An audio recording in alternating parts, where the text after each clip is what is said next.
de ces meetings, c'est de pouvoir mobiliser. Donc là, on est avec Nathalie Appéré, donc c'est une élue que j'aime beaucoup. Donc on va l'écouter. Elle a été élue, je crois, c'est la deuxième maire au monde. En tout cas, voilà, elle a eu un titre il y a quelques semaines de meilleure maire au monde.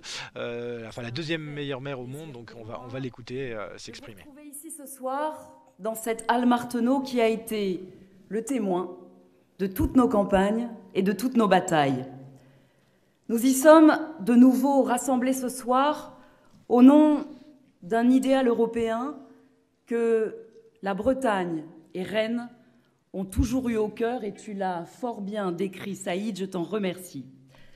Nous sommes ici des Européens de raison, des Européens de conviction, des Européens de passion. Nous savons tout ce que nous devons ici, à Rennes et en Bretagne, à l'Union européenne, et nous ne lui avons jamais, je crois, fait défaut par le passé. Alors aujourd'hui encore, nous sommes prêts à mener pour elle des combats essentiels. L'Europe, nous le savons, est à la fin d'un cycle. Elle est à l'heure de choix décisifs. Alors oui, certains voudraient les réduire à une confrontation simpliste et dangereuse. À les entendre, nous devrions nous contenter d'être pour ou contre. Pour ou contre la dislocation du projet européen, pour ou contre le long détricotage du rêve qu'ont fait les pères fondateurs de l'Europe au sortir de la Seconde Guerre mondiale et au lendemain de la chute du mur de Berlin. Il n'y aurait finalement plus aucune alternative entre le statu quo libéral et le repli national, entre le vote utile et le vote du péril. Alors il faut s'inscrire en faux, bien sûr, contre cette escroquerie intellectuelle qui n'a aucun sens dans une élection européenne à la proportionnelle et qui, disons-le, fait le jeu de tous les nationalistes.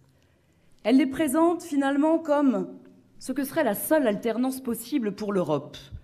Elle nourrit aussi une abstention qui mine, scrutin après scrutin, la confiance en l'Union européenne et qui l'empêche de se transformer, de se refonder. Or, c'est bien là tout l'enjeu de cette élection. Il existe, chers amis, un autre chemin pour notre continent. Nous ressentons tous, je crois, autour de nous, dans cette campagne, une aspiration profonde à un changement de modèle européen et, cher Raphaël, à de nouveaux horizons communs pour le continent. C'est la raison pour laquelle je suis très heureuse et très fière de vous dire que je soutiens avec ferveur, avec engagement, cette liste Envie d'Europe. Voilà, Nathalie Appéré, la maire de Rennes. Donc j'ai retrouvé, elle a été dans le classement des meilleures maires de la World Mayor Award, la fondation qui a notamment salué son engagement pour les budgets participatifs, et elle est également vice-présidente du Conseil national des villes qui gère tout ce qui est la question de politique de la ville, et elle a remplacé Daniel Delaveau. Voilà, tout à l'heure j'avais un peu écorché le nom, Daniel Delaveau, l'ancien maire de Rennes. Et elle n'a que 43 ans, et donc voilà, elle est maire de Rennes, une ville de plus de 200 000 habitants, donc et elle a beaucoup de passion pour sa ville, et notamment pour le foot. Pour vouloir rassembler toute la gauche et contraindre les vieux partis à sortir de leur rivalité et de leur guerre de tranchées. Idée un peu folle, mais je crois que je t'ai dit chiche. Comme Johanna à Nantes, comme Carole en Occitanie et tous les autres dans les territoires qui n'ont jamais baissé les bras ni bradé la fidélité. Carole Deléga, la présidente du Conseil régional en Occitanie, et Johanna Roland, qui est la maire de Nantes. Parce qu'il aura eu le courage de convaincre à Olivier, c'est Olivier Faure, c'est le premier secrétaire du Parti socialiste. Le premier pas et d'ouvrir la voie au rassemblement. Alors oui, bien sûr, nous aurions souhaité que Yannick, que Benoît, donc que Yann... C'est Yannick Jadot d'Europe Écologie Les Verts, Benoît Hamon de Génération. Aurait été au complet.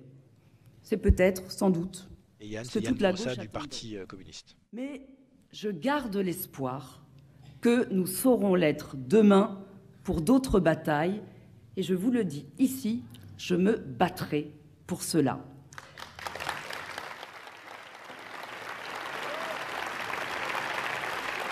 Alors, Rennes, c'est une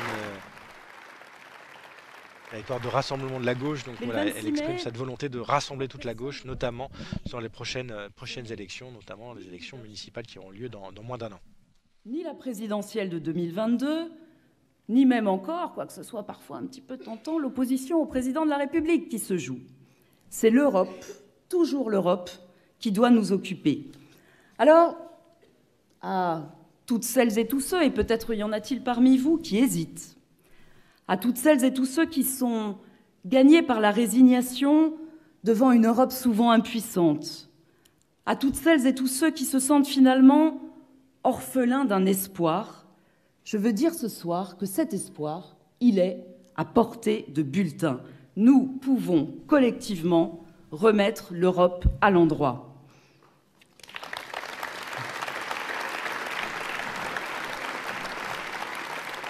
Cette Europe, elle s'est depuis trop longtemps discréditée, en incitant au dumping fiscal, à la compression des salaires et des droits. Elle s'est, et tu l'as dit avec beaucoup de sincérité, Raphaël, déshonorée face à l'afflux des 18 000 migrants qui frappaient à sa porte et qui se sont noyés en Méditerranée. Elle tarde aussi à répondre à la catastrophe climatique, à l'effondrement dramatique de la biodiversité, parce qu'elle donne, chère Claire, souvent plus de crédit aux lobbies qu'à ses citoyens. Alors le 26 mai, nous voterons pour une Union européenne à l'image des solutions qui s'inventent ici et partout dans les territoires européens. Nous voterons pour une Europe d'un grand plan de rénovation thermique des logements qui réconcilie enfin le climat et le pouvoir d'achat. Nous avons, à Rennes, cher Emmanuel, engagé ce chantier colossal en ciblant et en accompagnant fortement les copropriétés passoires thermiques. Et nous sommes d'ores et déjà prêts à recevoir les financements d'une future banque européenne du climat et de la biodiversité. Certains connaissent notre ténacité à défendre les dossiers locaux. Je le place d'ores et déjà. Je sais que vous en serez des ambassadeurs au Parlement européen.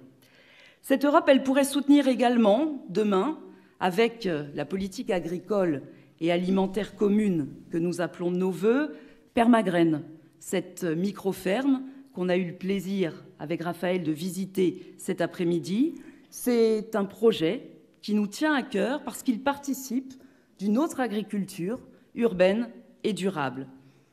L'Europe que nous voulons, c'est aussi une Europe d'un droit d'asile commun et de visa humanitaire. Je me suis engagée ici, dès le premier jour de mon mandat de maire, à ce qu'aucun enfant ne dorme à la rue dans notre ville. Et nous hébergeons pour ce faire.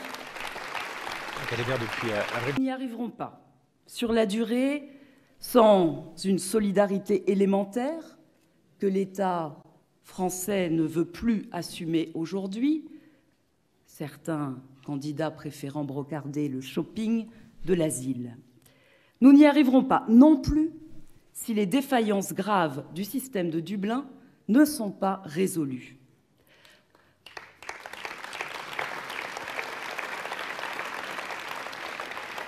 Nous voulons également une Europe de l'emploi qui protège les salariés face aux conséquences des crises économiques. Une Europe qui mette fin à la concurrence des travailleurs détachés. Enfin, et je le dis à Rennes, l'Europe ne serait pas l'Europe sans la circulation des idées, sans le partage des savoirs, sans l'élan de culture commune qui nous rassemble et qui ne connaît pas de frontières.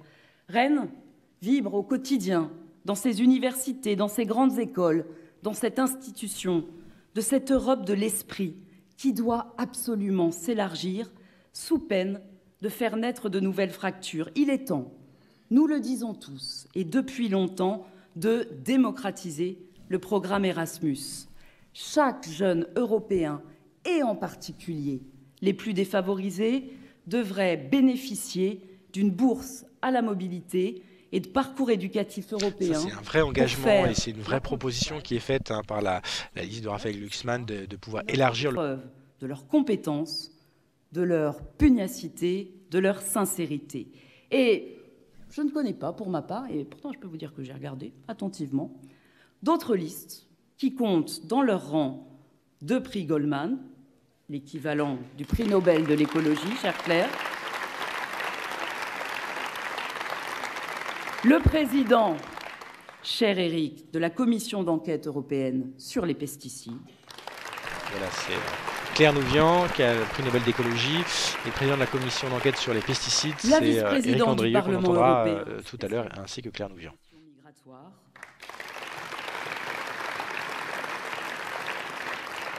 L'avocat de l'association anticorruption Anticor,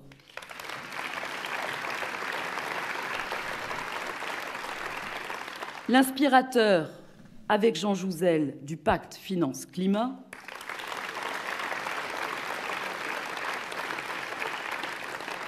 le médecin humanitaire qui est venu en aide aux réfugiés syriens.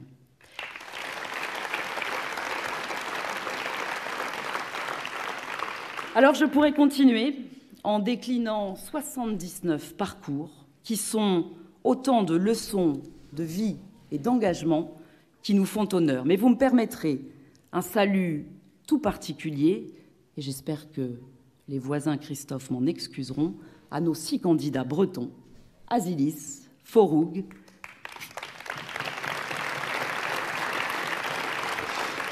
Christophe, Béatrice, Lisanne et Paul.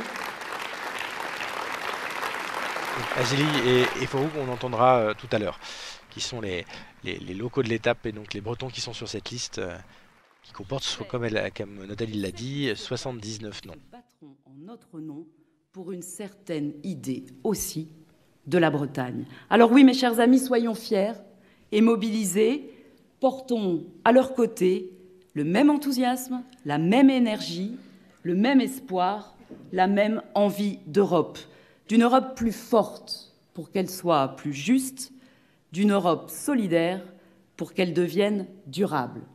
Merci à tous et en avant pour le 26 mai. Merci Nathalie Appéré pour ces mots, cette première intervention de ce meeting de Rennes. Donc Madame la maire de Rennes qui vient de prendre la parole en introduction, voilà, qui embrasse Raphaël Glucksmann.